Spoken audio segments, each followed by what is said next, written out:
সাধারণত আমাদের ভাষায় বলে থাকি বুনো শামুক। শামুকটা তার মেলামেশার লিপ্ত হয়েছিল। হঠাৎ করে আমার হাঁটার শব্দ শুনে একদম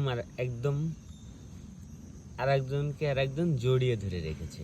হয়তোবা আমি গেলে সে লিপ্ত হবে, তার নতুন প্রজন্ম আসার কাজটুকু। সাথে থেকে কন্টেন্টটা দেখার জন্য ধন্যবাদ। আর আমি তো আছি আপনাদের পাশে আমার এই দারিদ্র জীবনের ব্যতিক্রম গল্প নিয়ে।